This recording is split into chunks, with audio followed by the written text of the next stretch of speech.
I hope you enjoyed the new intro. Gonna try and take this fake car channel thing a little bit more seriously. And by more seriously, I mean try to do better uploads, do better intros, stuff like that. But anyways, in the last update, we got every class open to us from E through X. So I decided let's do some open C class. Haven't been able to do that in quite some time.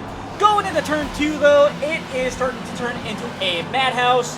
Had a Corvette slowly drifting out of the line there.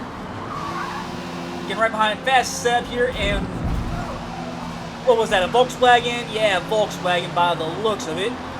Had to tap the brakes there just to avoid going into the back of them. Not gonna lie, it was a bit of craziness, and also, you can see I'm not really talking in the face cam at all. I'm gonna start doing the voiceovers all over again, you know, because I feel it gives it that special touch for the videos at the end of the day. So we're just gonna go ahead and try doing that again. Fast up getting a 5/10 penalty for the off track. Slowly but surely catching up to the Miata though. I do have power over him, even though I have the inline 6 in this thing. Lost about, let's see here, 425 Hemi has 425 horsepower, and I think the i6 comes with about 420, so about 100 horsepower. Got lost. Motor swap. Don't even know if the blower would work with the motor, but it is what it is. Going into turn 1, we got a guy that is off course as I catch up to Ubens in the, is that a Renault, I want to say? Not quite sure of the model, and I don't feel like, yeah, that is a Renault. Don't really know the model, so we're just going to call it the Renault for the remainder of the stream. Here I go, getting off track. Somehow not getting the penalty in the process, though. Kind of amazed at that one. Just going to go ahead and speed it up for the time being, because this is literally just me trying to play catch-up with Ubens here. And going into turn 3, we got quite some chaos going on. We have what looks like a Nissan going sideways, going side by side with a Honda. I'm going to go ahead and take the very inside lane, pass all of them, let this 1969 classic muscle car do his job. I ended up taking way too much curve there and going into Ubens there as he went back around me in that little S-bend there. It had tapped the brakes there. I seen him tap the brakes again. That's when I hit the brakes and got rear-ended.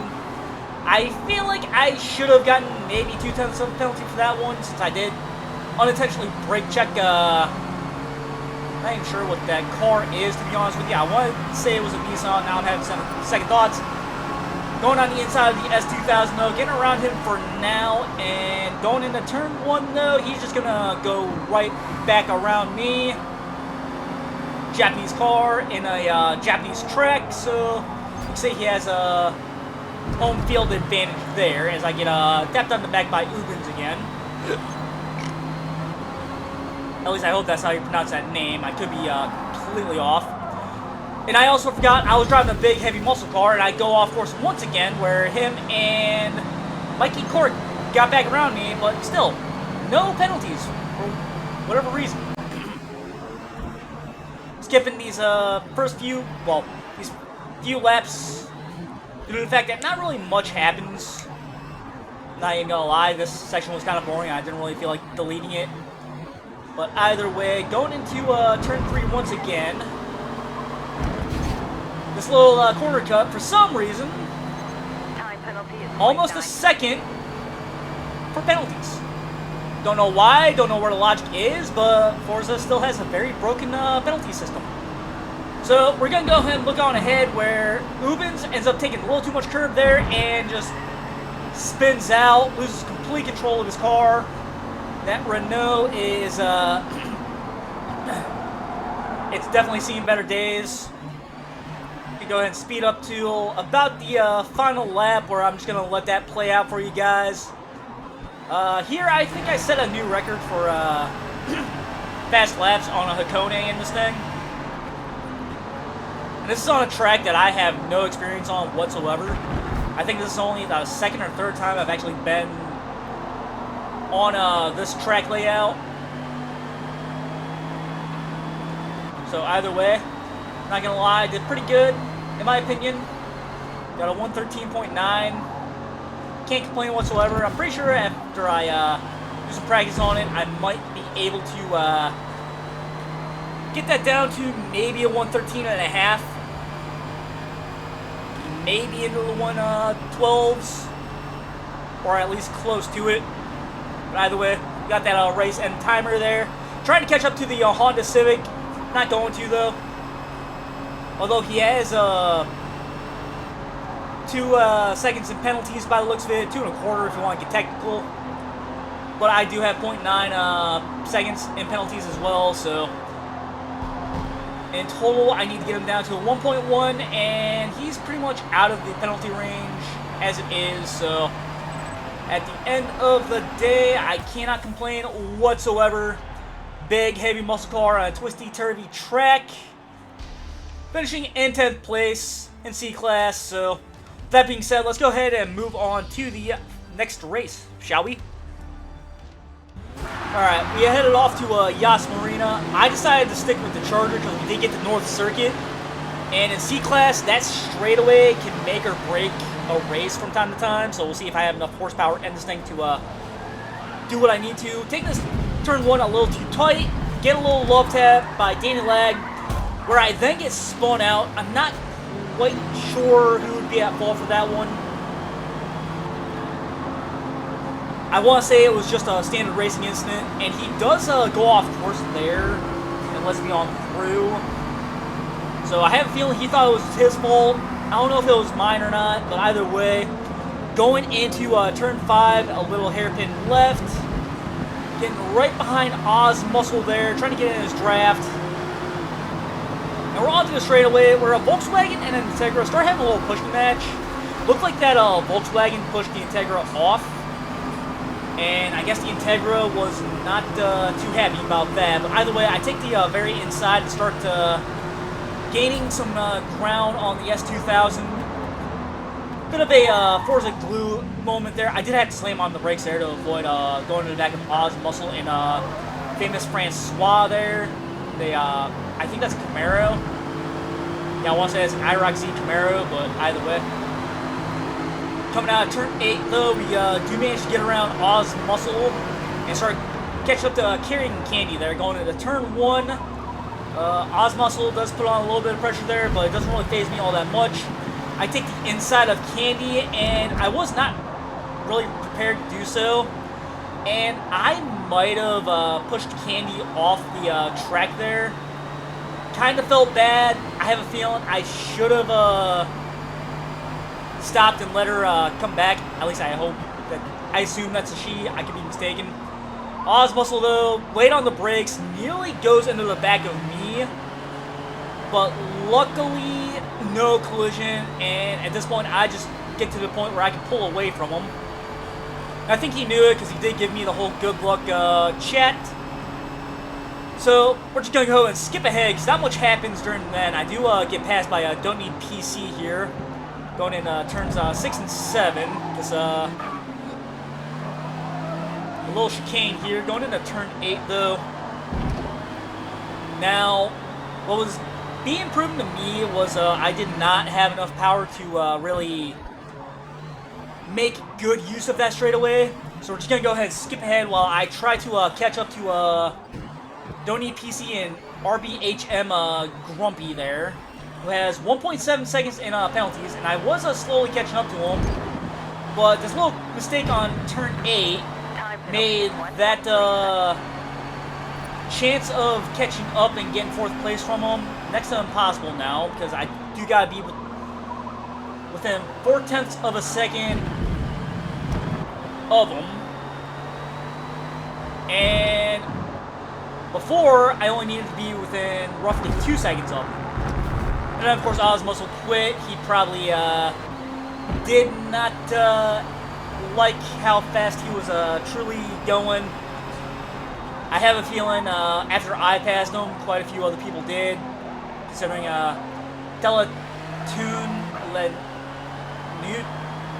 I also don't know how you pronounce that name. I do apologize, but he went around him. I wouldn't be surprised if Carrying Candy got around him, because That car did have speed at the end of the day, but either way, this is where the drag race really starts to show. And again, I probably could have gotten grumpy within penalty range, assuming I drove this section perfectly, which, let's face it, it's me we're talking about. I almost never do. But at the end of the day, I do still cross the line, and I think 5th place was it. Let's see. Yep, 5th place, gained 4 positions. I cannot complain. Only a 10th of a second off of fastest time. Well, not fastest time, the RPH Grumpy.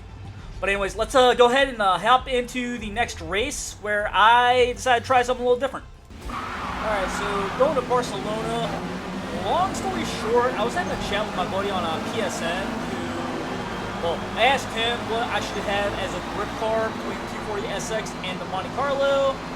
He chose the 240SX, so I am driving it. Didn't really have time to paint or anything like that. It was, I think, 7 p.m. when I was recording this. And I do work full-time, so trying to stay up this late playing video games was not the best idea. Ended up going into the back of that Honda Civic there. It's a little late on the brakes, not gonna lie. And this is where I learned that those first 2 races I had, as I got rear-ended by a Celica and almost got pushed off the track by a Miata, I learned that the rest of the racing is probably going to be a little extra chaotic from here on out. So going into Barcelona, going into what is turn 4, if I'm reading my map right. I did pull up a map for this at, K, so going into Europe car. Getting around a Cash XT there, and the Honda Civic there. Now, this is where things start getting a little bit difficult. I'm in a car that I haven't really had much practice in.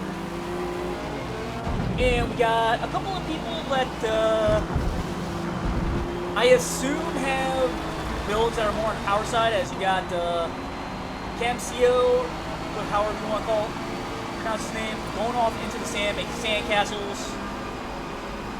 Probably the truck reliever. I get passed by the Honda Civic, who obviously has power, but he is late on the brakes, ends up taking it way too wide. I think that's a Peugeot that just came back on the track, obviously taking corners a little too fast. So I have a feeling I'm in a lobby with people that might not 100% know what they're doing. As the Peugeot gets some more sand, he probably didn't like the sand castles that Cam made, so he wanted to make a better one, and he got spun out by the Honda Civic. Not sure if you guys seen it in my rear view mirror. If you didn't, then go back and rewatch the video. That was a bit insane. I wouldn't be surprised if the guy up and quit. Now we got this Ford Escort, who is obviously lacking grip. Just going around into Europe car was a little sketchy, to say the least.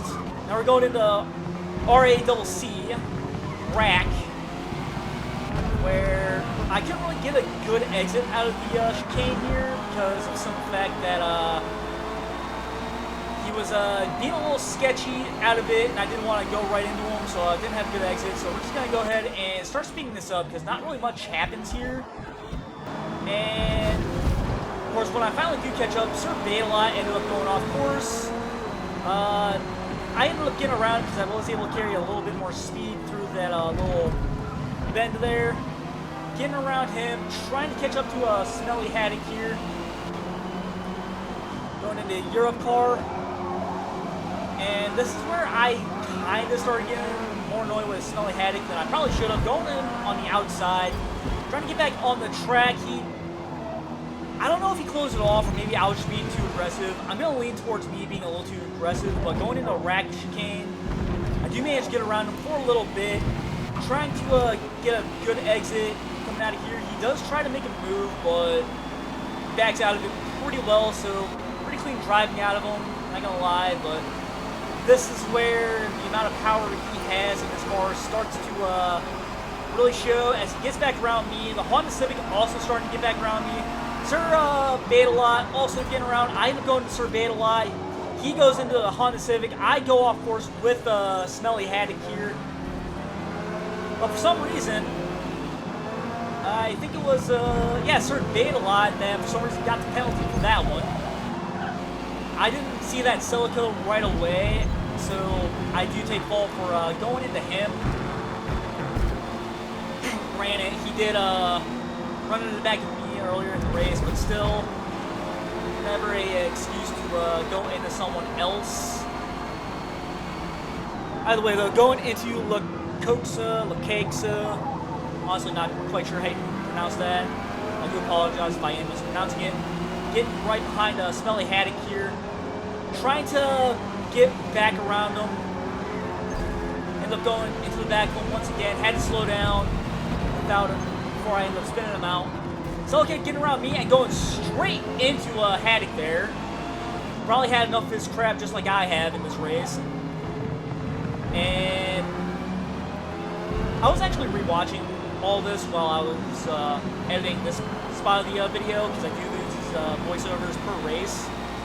And I realize I do make some really weird faces when I'm racing, so if you guys catch that and want to make fun of me, feel free to. I'll probably laugh with you. I just happened to look over and see my lips kind of moving around in a weird way, kind of like in a twitching motion.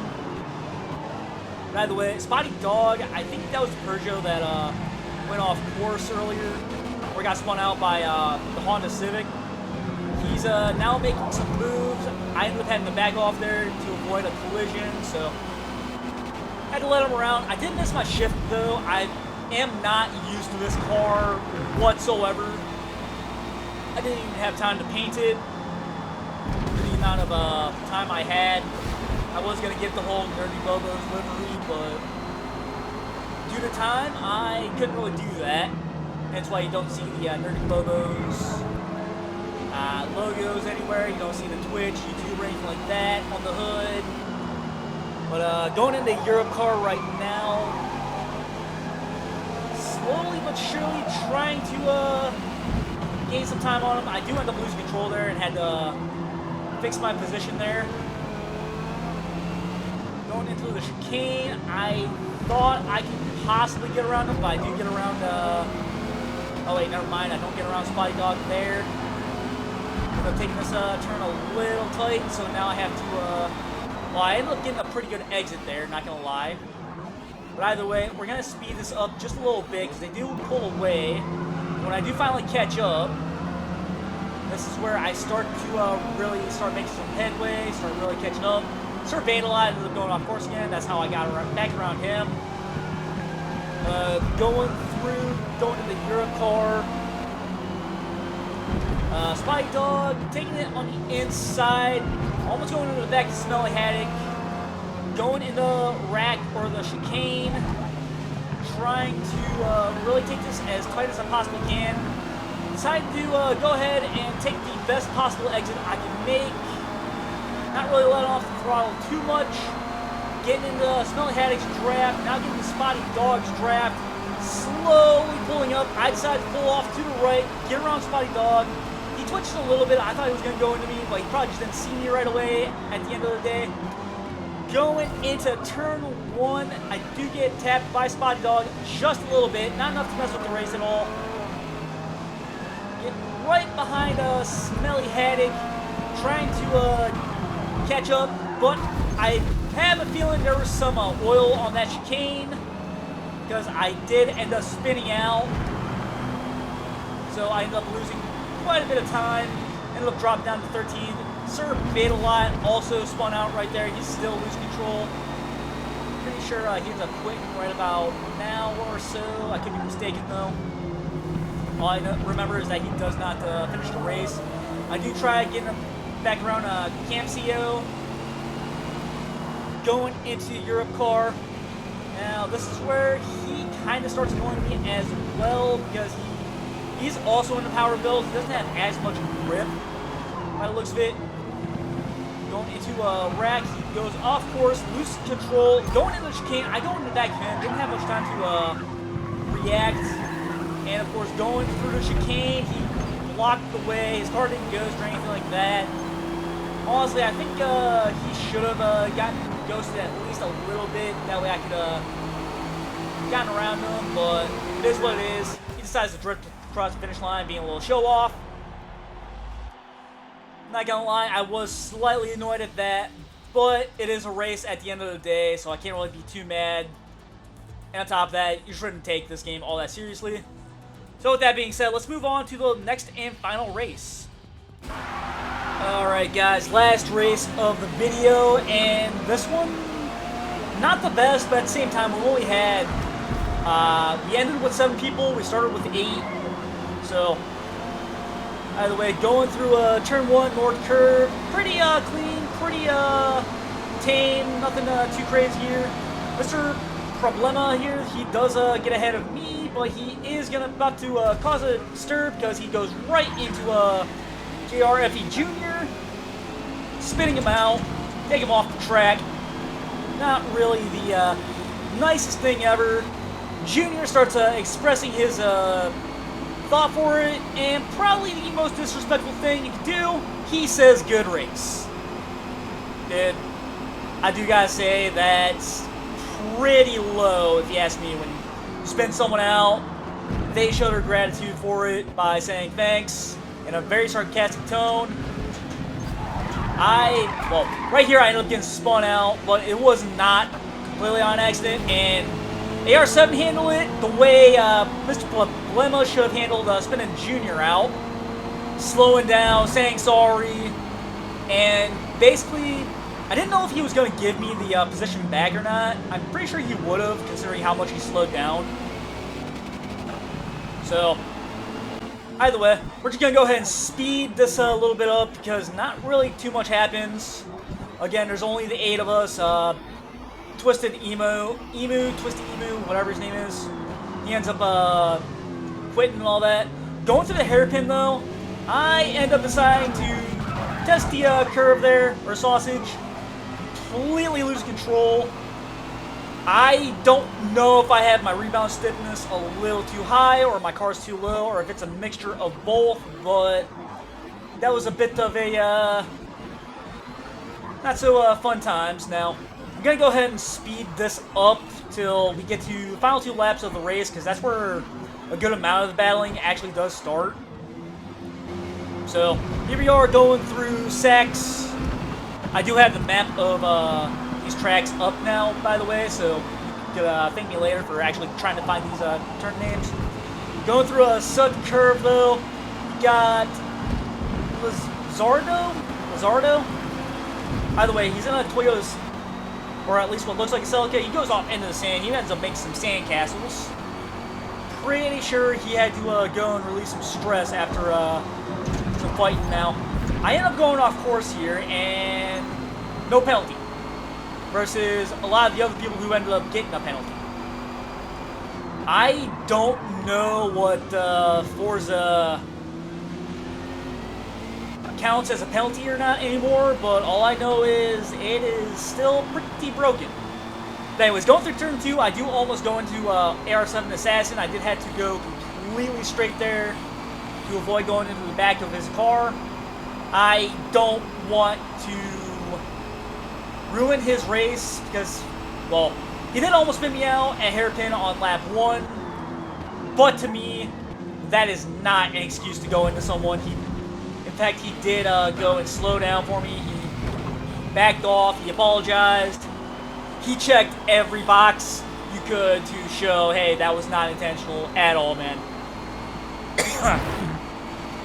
Sorry, my voice is giving out. I haven't done these voiceovers in a while. But going through Mercedes, I see him go over that red sausage, so that helps me think that maybe my rebound stiffness is a little too high, or maybe my ride height's a little too low. Might try a mixture of both, see what fixes it. Going through Mobile 1 now, keeping as much grip as I can. This is supposed to be my ultimate grip build. So it doesn't have that much power, but it is supposed to have a lot of grip, although I'm not really feeling it in the wheel at all. So I probably need to go back and retune this thing, along with actually painting the car. That way it shows who's actually driving it. Who knows, maybe one day I'll get YouTube famous and people will see this car and I'll get random messages left and right. By the way, getting the Assassin's Draft there, trying to pull ahead. I know I have a little bit of power over him. It's probably got this car a little bit lighter. And again, I go off course there. I took it a little wide, giving Assassin a little more room, and still no penalty. Again, it seems like the times I should get a penalty, I don't get a penalty. And the times I probably shouldn't get a penalty, I get a penalty. Really hope someone can make it make sense one of these days. By the way, going through Parabolica, if I can say it, I'm not quite sure if going on the inside line was the smart move here. I'm pretty sure it was just horsepower that was catching up to Assassin here. By the way, going into hairpin, I decided to try and go for a cutback, but I ended up straightening it up too much and retest that curb. Going into Los Cheeto, and he ends up getting penalized for something that was 100% my fault. Now, granted, I didn't know it at the time until I rewatched the replay, and I do take full fault for that one. But again, he got penalized for it. Again, I don't know what the penalty system in Turn 10 measures as far as who is going to be at fault for what. But now that we've got open classes back and Indy cars and a whole bunch of other stuff, I think that the penalty system is what Turn 10 really should look at as of right now. Either that or get rid of it altogether, one of the two. I really could care less. But either way, we got the race end timer. And I'm going to go ahead and just let the rest of this play out for you guys. So if you enjoyed it, please be sure to, pretend I said some point here, to get a like, comment, and subscribe. I hope to see you guys next time, and enjoy the new outro.